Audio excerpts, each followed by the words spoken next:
Lipton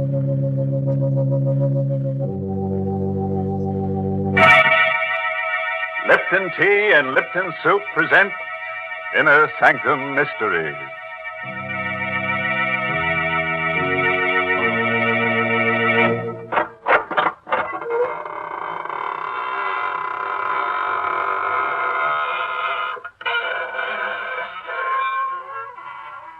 Good evening, friends of the Inner Sanctum. This is your host to welcome you in through the squeaking door to another half hour of horror. Come in, won't you, and sit down. I hope you'll forgive me if I don't get up, but I'm terribly tired. I spent last night with a friend who's a book collector, specializes in bestsellers. He certainly showed me some interesting ones. In fact, he tried to bury me in one. Because all the very best sellers have corpses in them. Why, that's downright silly. Most sellers do not have bodies in them. But of course they have, Mary. You know the old saying, even the walls have ears. You certainly don't make a house sound homey at all.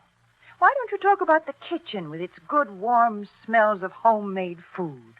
Yes, and while you're at it, you should mention Lipton tea, because Lipton's makes good food taste better. You see, folks, Lipton's has a brisk flavor. And brisk means that Lipton tea always tastes fresh and full-bodied, tangy and spirited, never flat or wishy-washy. That's why Lipton's is such a grand drink at mealtimes, and why it's the perfect beverage to serve when you're entertaining. That's right. That brisk flavor makes all the difference in the world. So, folks, try Lipton's, won't you? And now, friends, if you're willing to gamble with your peace of mind, put out the lights and listen to Death by Scripture. It's an original radio play by that old gravedigger, Robert Newman. Yes, and our star tonight is Stefan Schnabel, who plays the role of Stefan. The place is China, somewhere near the outskirts of Shanghai, a man-made wasteland ravaged and devastated by war. Driving through an abandoned village on his way to a camp for displaced persons is Major Roger Mason. Suddenly, the glare of his headlights picks out a strange, wild-eyed figure who stares, then scuttles into the shelter of an alley. Mason hesitates for only a moment, then stops his jeep. Hello there. Come back here for a minute, will you? Hello. Okay, if you want to make a game out of it. This alley somewhere. Huh. Oh, there you are. Please, master, please. I mean no harm. Easy, easy now. No one's going to hurt you. Certainly not me. I'm an American on my way to Camp 14. Camp 14? The camp for refugees, displaced persons. I know. I was there. Yes, I thought so. How was it they let you leave? They did not let me. I ran away. Oh? Why? Because to stay would have meant death. Seems to me it would be a lot more dangerous to go wandering around here. Suppose I take you back there with me. No, please. But I tell you, there's nothing to be afraid of. You think not? Very well. What can man do against fate? I tried. You're a witness that I tried. But I warn you, if I go back, it will mean death, not just for me, but for others. Many others.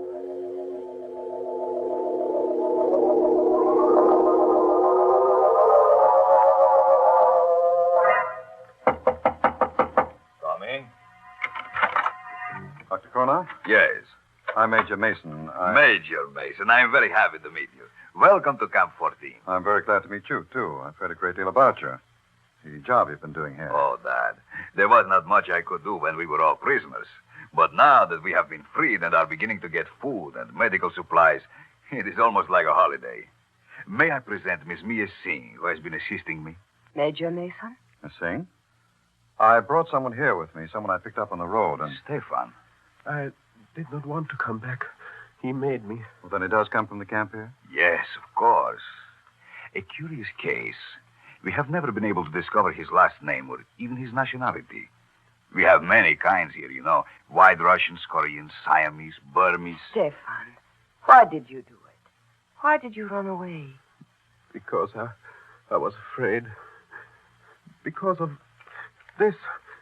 Another one. That same paper. What is it? We found about a dozen of them scattered around the camp this afternoon. Read it.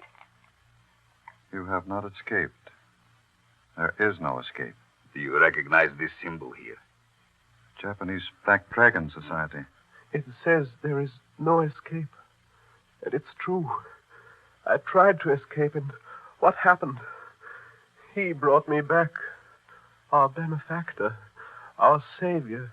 I told you there was nothing to be afraid of, Stefan. Afraid? Is death something to be feared? It is the one escape they cannot take from us. Death, to sleep, to rest, to rest. He's really in a pretty bad state. Couldn't you put him up in the administration building? That might be exactly what they want. What do you mean? It is not like the Black Dragon Society to warn someone they mean to kill. But suppose they don't know exactly who they do want. Wouldn't they do what they seem to have done? Make a general threat? And see who showed fear? Who did run away? The war's over, Kornoff. The Major is right, Doctor. Are we still living in the past? And we do have a room here where we can put Stefan. The one down the hall. Very well. But remember, I warned you. I, too, think it will mean death.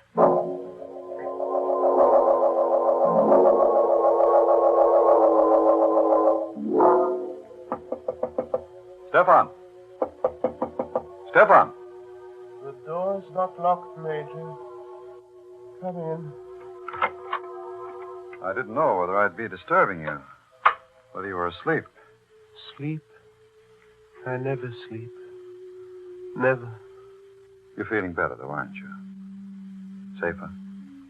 It is at least quiet. A man can think. I was lying here, trying to remember. Trying to remember what? If I knew, I would know everything. But I don't know. There is much that I can remember. Such as what, Stefan? The first one. The greatest one. Many lifetimes ago. The garden with a wall around it. The torchlight bright on their breastplates and helmets. And his face. Then the hill. The place of skulls. The earth shaking. Stop it, Stefan. Whatever it is you're talking about, it's horrible. Horrible, yes. But true. Those I can remember. I can't ever forget. But what I can't remember is now. Who I am, what I must do, and why. That will be horrible, too. As bad as the others, but Look, Stefan, you're a sick man. Now, you've got to rest. You've got to stop thinking, brooding. I'm going to get you something, some medicine. That'll help you to sleep. Then when you're strong again, we'll take you away from here. Sleep. I told you I do not sleep. I cannot sleep. No? We'll see about that. I'll be back in a few minutes. Sleep. He does not believe that it is not for me. Not even the final one, which is dreamless. What's that? Outside the door. This door. But who is that? Who is there? No! No, don't!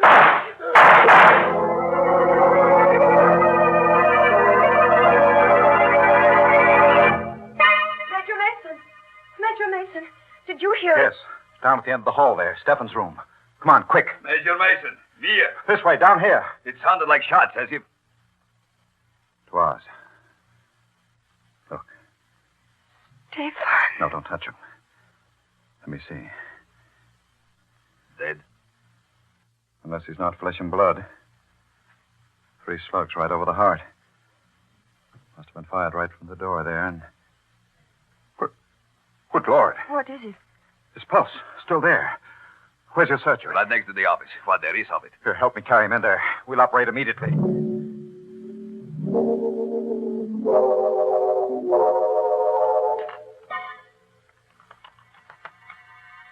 Swab. The factor right there. That's it. Hemostat. Clamp that off. You don't have another one, Major. Suture then. Tie it. How's his pulse? Weak, but steady. Another swab. That's it. No, I don't dare probe. Forceps. It is almost in the vena cava. No worse than the others. It's absolutely impossible. No one will believe it. But he's still alive. There. The last one. If he does pull through, if he even holds out for a couple of hours, I'll believe anything.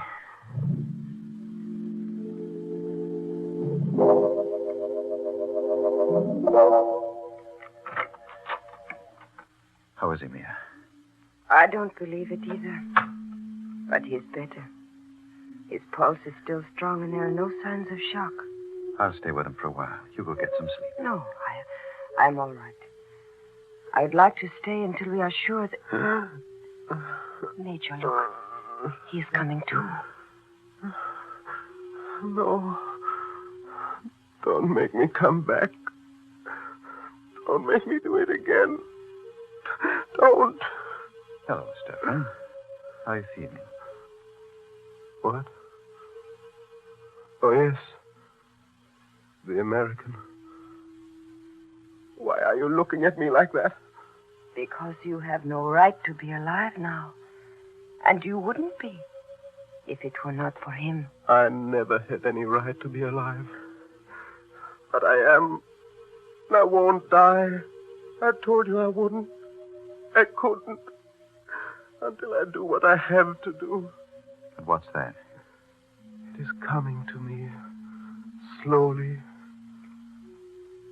I'm beginning to remember. I do not see it all yet.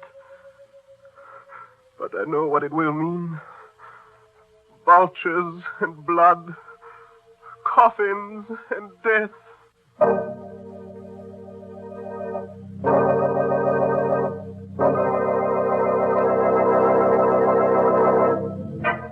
Well, now we're starting to get somewhere. But I wish our friend with a bad memory would stop talking about what he has to do and do it.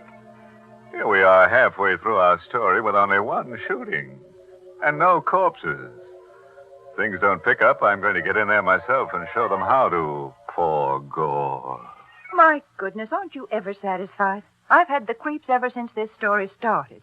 I just refuse to think about what's going to happen next. Well, as the doctor said as he sewed himself up, suit yourself. What an awful pun. Brr. Why, Mary, did you say brisk? I did not say brisk, and I'll thank you not to make fun of that word, because it's a mighty important word in the language of tea experts. Yes, brisk, B-R-I-S-K, is the word they use to describe the flavor of Lipton tea, because Lipton's always tastes fresh and tangy, never flat or insipid. That's why it's the largest selling brand of tea in the whole world. Well, folks, you just don't know how good tea can be till you know how good Lipton's is. Oh, don't say that, Mary. Not till you've tried some of my special brew, T&T. Terror, nightmare, and trouble.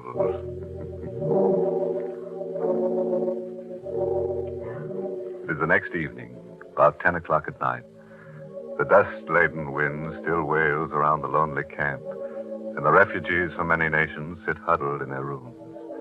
Stefan, his face gaunt and drawn, is sitting propped up in bed in the administration building. You're sure you feel well enough to talk, Stefan? There is pain, but that does not matter. What is it you wish to know, Major? You were shot, Stefan. You know that. Did you see who it was that shot you? Yes, I saw. But that is not important. Does not matter. What do you mean it does not matter? Just that, Doctor. You see, much has come back to me. Not who I am, but what I must do. And I know now that I have nothing more to fear. that I was shot by mistake. Mistake? What the doctor said last night about the Black Dragon Society was quite true. There are 2 men here in the camp for whom the Japanese have been searching for years. Men who have been leading the resistance movement in their own countries. Even now, the Black Dragon Society feels that those 2 men must die. Do you know who they are? Yes. Do not mention their names. Do not even think them. You know who they are, don't you, Mia? One of them is your own father, Ram Singh. And the other is Pao Tung. Is that true? Yes. It is true. Then I think we ought to go see them at once. Make provisions to get them away from here.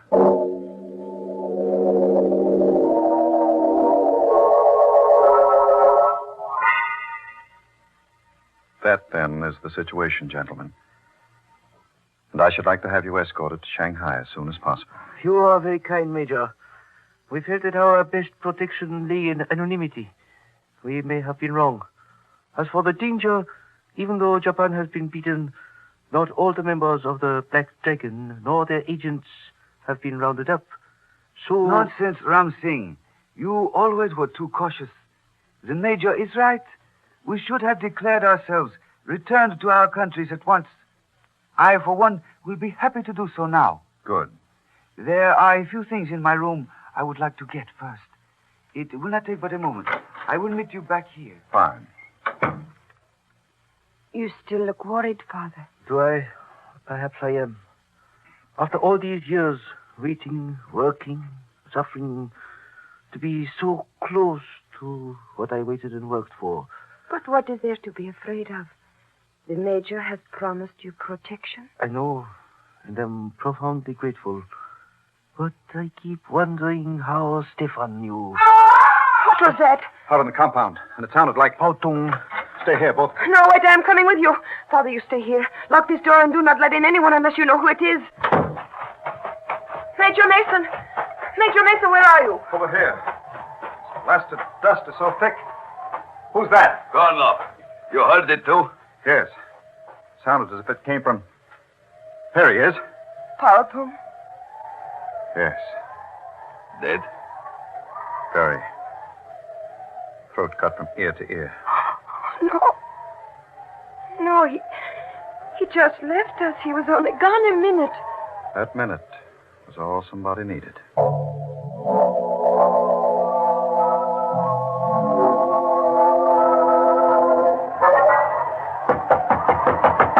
Who is it? Dr. Kornov, Ram Singh. Major Mason asked me to take you up to the administration building. Just a second. That scream out in the compound, was it? Yes. Pao Tung. And was he... Yes. Killed.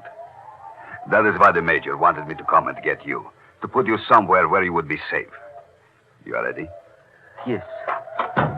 Poor Pao Tung, to have lived through so much, waited for so long. Then, is it known who did it? No, not yet. But they are closing the gates. Whoever it was will find it difficult to get away. Will they? I wonder. In this dark, where the dust so thick you can hardly see. Besides, suppose it is not someone from outside. Suppose it is someone from the camp here. Someone who has been here for a long time. Wait. Dr. Kornov! Dr. Kornov, where are you? Dr. Kornov! Must have lost him as we came through the alley. With this wind. Dr. Kornov! Is that you? Who is it? Answer me! Tell me who it is! No! Let me go! Let me go!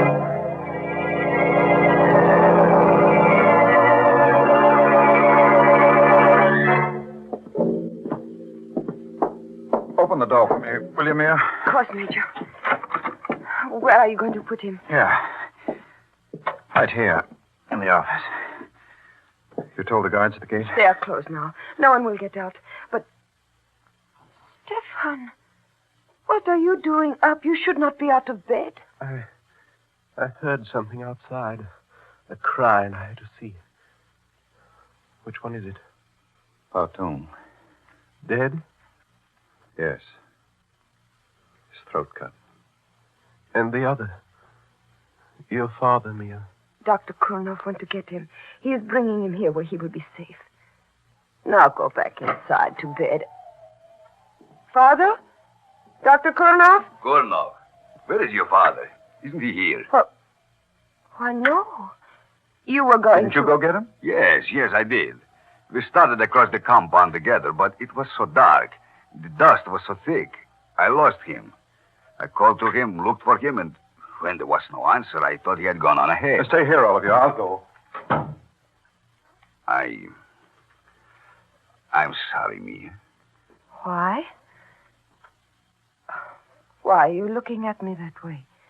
And what are you sorry about? I am sorry that we became separated, that I lost him. I am sorry that he's dead. Dead? How can you say that? Because he must be dead. Because it's part of the pattern, the cycle. That is enough, Stefan. Come on. I will take you back inside. You're a very sick man, Yes, and you shouldn't. yes, I'm sick. Not as sick as some, but sick enough. I won't go back, though. Not yet. I must wait. I'm not sure for what, but I know I must wait for something. Listen. Major Mason? Yes. You found him? Yes. Yes, I found him. Father! I told you. I knew. He had to be dead. Yes. Yes, he had to be dead. I think I knew it, too. Knew it was hopeless from the very beginning. How did it happen? Strangled. With this. Strangled. Dying out there in the darkness. Two of them killed within a few short minutes, and we still do not That's know. not completely true, Mia. You mean you know? Your father and Pa Tung were around here for a long time. They died because Stefan revealed their identity. That means the murderer had to have access to that information. He had to know precisely where they were and when they were going to be alone. And he had to be able to get at the medical supplies here. The medical supplies. Because Pa Tung's throat was cut with a scalpel. And your father was strangled with a catgut suture. And that means... Don't move, Conniff. Had you covered since I came in. Dr. Kurnoff. No, I do not believe it. Thank you, my dear. I am sure that there will be quite a few others who will feel that same way. Stefan, you saw who shot you. Who was it? He. Kurnoff. You too, eh, Stefan? Well, I have a little something here I'd like to show all of you. Something Major, look out! Oh! Quite fast enough, Konov. At least you saved us the trouble of a trial. As for you, Stefan... Do not blame him, Major. It was not his fault. Not his fault. It was he who exposed your father and Pa Tung. I know. But I think I also know why he did it. You know? Then tell me in heaven's name. Here. This should not come from me, but take it. Money? You are giving me money? Yes. Silver. The amount may not be exactly right, but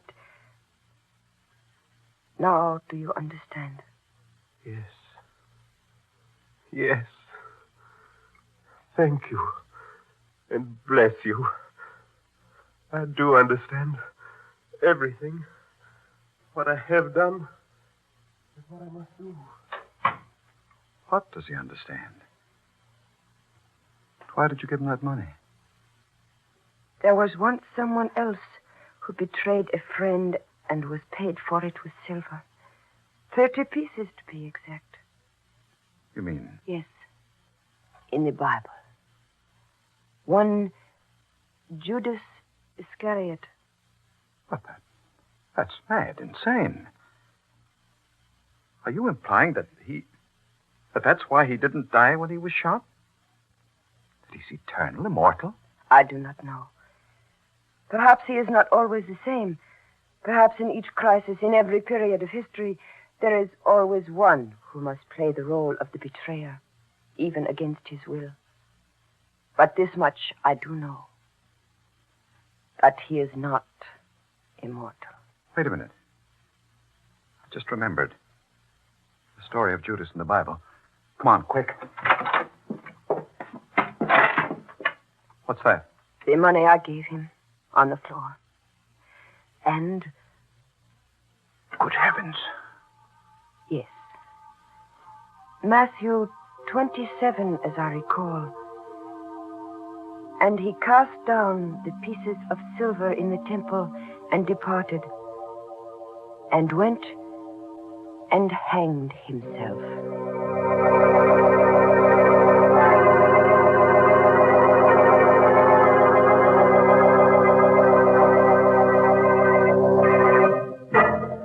Well, that's the kind of character we like to have on this program. A little slow getting started, but he did deliver in the end. 2 corpses, plus his own. A nice down-to-earth sort of chap who wound up high in the air with a rope round his neck. Yes, we'll have to see that he's back with us again next week. Rope and all. Use the rope? Of course we will. You know our motto, no noose is bad news. Well, that's not my motto, Mr. Host. Is that so, Mary? Now, don't give me any of your Liptons. I certainly won't give you any of my Liptons. If you want Lipton tea, you can get it at your grocer's just like anyone else. And by the way, folks, you'll find that it pays to ask for Liptons in the larger, more economical size packages. That way you not only save money, but you also make sure that you have a good supply on hand of that brisk-flavored Lipton tea. And you know, Lipton's is always welcome.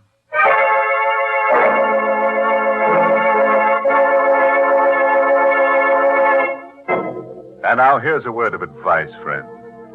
If you should be invited to spend the weekend with a friend in the country, and he should wake you at midnight carrying a lantern and shovel and invite you to go berrying with him, make sure he doesn't mean burying with a U.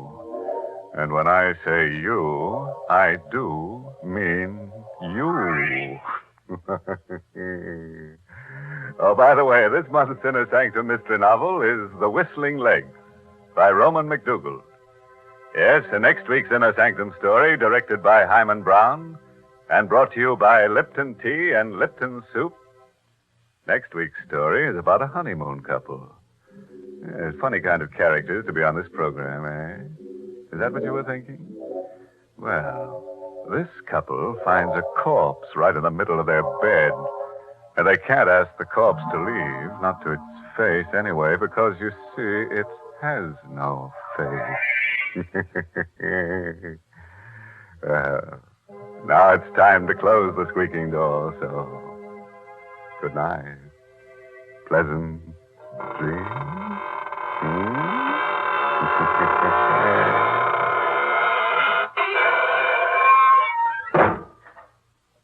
Folks, here's a modern food with an old-fashioned, homemade flavor. Lipton's noodle soup. You see, Lipton's takes no time to prepare, and yet it's blessed with a real fresh-cooked chickeny taste. And what's more, it's swimming with tender golden egg noodles. That's why Lipton's is such a grand food to give your child when he comes home from school for lunch.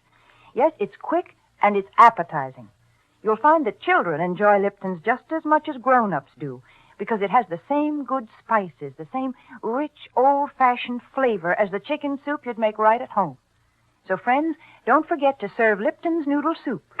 And don't forget to tune in next Tuesday night for another Inner Sanctum mystery.